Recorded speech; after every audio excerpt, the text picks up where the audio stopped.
Hi, it is so nice to be with you today. My name is Guðrún Ingibjörg, and I cannot begin to tell you how incredibly honored I feel to be standing on the TEDx stage. I'm 21 years old, I'm a poet and a medical student, and I want to talk to you about creativity. It can be a funny subject to talk about because it's one of those things you can't pick up and hold in your hand. So what is it exactly? Upon some quick Googling, you will find this classification by Britannica. The ability to make or otherwise bring into existence something new, whether a new solution to a problem, a new method or device, or a new artistic object or form. Did you hear what I heard? A new solution to a problem, a new method or device. In other words, creativity is not a mysterious something reserved for the chosen few, namely the writers, the artists, and the poets. Instead, it's an everyday phenomena. And I truly believe that we are all creative every day in our daily lives. In fact, I don't think I have ever met a non-creative person. No one can be without creativity. For example, when you picked out your clothes this morning, or when you wrote your email yesterday to confirm the important meeting next week, or when you spoke with your spouse on the phone just minutes before you walked in here, trying to explain that you couldn't pick up the kids today because you're at TEDx, and could they please do it instead? All of those things are undoable with zero creativity. You have to pick the right colors for your clothes, the correct words for your email, and then a completely different set of words for your spouse. Not always an easy feat. Okay, so creativity is all around, but why do artists make art? Or which lies closer to my heart, why do writers write? Why don't we just quit? Actually, why don't I just quit? It sure would make my life a lot easier. My writing has caused me no end of trouble from time to time. Nothing I write ever seems good enough. It always sounded way better in my head than it looks on paper. Still, one sticks to it, tries to make it better, love it like an ugly child. But why? Why not just throw it all away and never write another word again?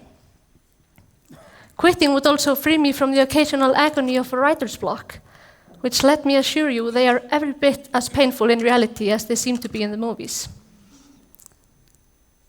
I couldn't really figure this out by myself, why I can't stop writing, so I started thinking sometimes the people around us, they see us differently than we see ourselves. So when I was preparing this talk, I asked a few of my classmates in medical school, who know that I write, why they think I do it. Why, after a long day of lab sessions, lectures, reading anatomy, embryology, and cellular physiology into the night, do I sit down at 3 a.m. to write a few sometimes really crappy sentences instead of going to sleep? We discussed this for a while. Why do artists make art? Why do writers write? It's hard, usually not well paid, sometimes not paid at all. Getting ahead can seem impossible, and those of us who don't do art for a living usually have a truckload of things we actually should be doing. So why do we do it? One of the answers I got was, you do it because of the immense satisfaction one feels from maturing and nurturing one's talents. And I liked that one. However, I really liked a friend's answer to my question, why don't I quit writing? She just looked at me and said, because you can't. And she is so absolutely right, I can't. When I haven't written anything for a few days, my chest literally gets heavy. Breathing gets hard and I start feeling all gloomy inside. I wouldn't be able to go on like that for long, and I most certainly wouldn't get any work or studying done. My mother taught me how to write when I was 5 years old, and I haven't stopped since. I'm constantly either writing or thinking about writing. What I will write next, how I will tell my story, which words I will use. The honest answer to why is I have no idea. I just know that quitting is not an option. Okay, so what about inspiration?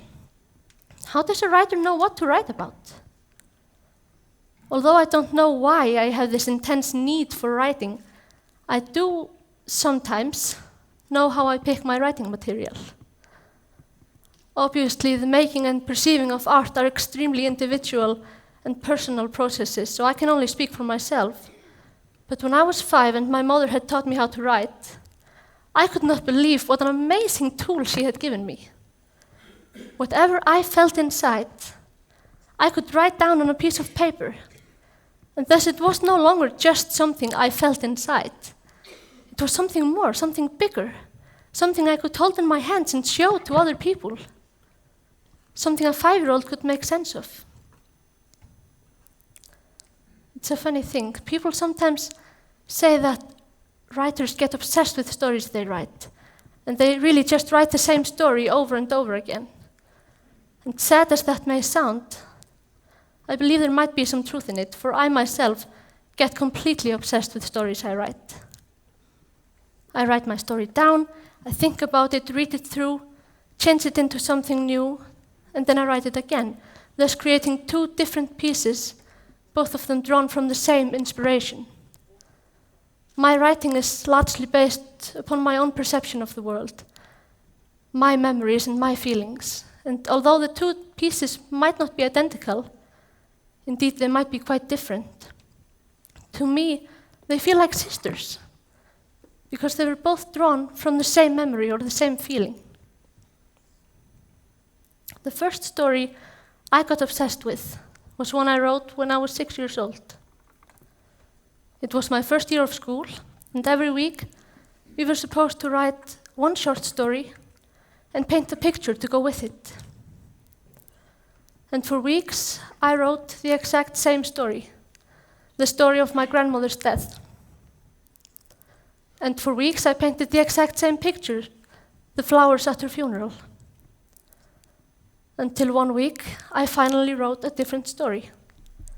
Nothing had happened, nothing had changed. The need for writing my grandmother's story just quietly went away, and I got focused on a new story. This pattern has followed me and put its mark on my writing ever since. Ever since I was 5 years old and discovered that writing could be my way of showing the world, and so often myself as well, what it is like to be me. Ever since I was 6 years old and discovered that writing could be a way of taking something so incomprehensible as the loss of a loved one and making it into something meaningful. Writing became my way of taking everything I saw, everything I felt, everything I remembered, in short, the world around me as well as the world within me, and making it into something meaningful. I took the ugly and the painful, and I tried my best to make it beautiful, because beauty is never without meaning. I still try to do so. I'm not 6 anymore though, and I'm now moving into more directions without letting go of my initial encouragement, making sense of the world around me. I no longer only write about pain. Pain got boring after a while. Nothing makes sense if you don't have 2 things opposing one another, love and hate, together and apart, pain and joy. Pain by itself is really just pain. I have also learned through writing and through living, but mostly through loving, that sometimes you do not have to make the ugly beautiful. Sometimes the ugly is already beautiful, because it's meaningful to you. I am no longer the little girl whose grandmother did not answer the phone that day. I'm not the 6-year-old who couldn't understand why her mother wouldn't stop crying. I remember staring into the flame of a candle during my grandmother's funeral and not being able to do so for years afterwards without my eyes welling up with tears. I am not that child anymore. I am, however, Still, the girl who felt something did not understand it, but decided to write about it. Actually, let me correct myself, for I never decided to write about it. Writing was a reflex. It was the only thing that 6-year-old could do. That girl is still me. I am still that girl. I still don't understand. However, a friend of mine, whom I hold very close to my heart, once told me that some things in life are indeed not meant to be understood up here, but sensed in here. And so I do not seek to understand, but sense. And what I write is what I sense. I write about happiness. I write about loneliness, about gloominess, nothingness. If someone ever cared about it, I want to write about it.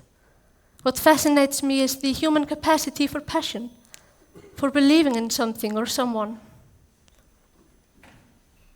Digging deeper into why we care. Some people say they write because they have something to say.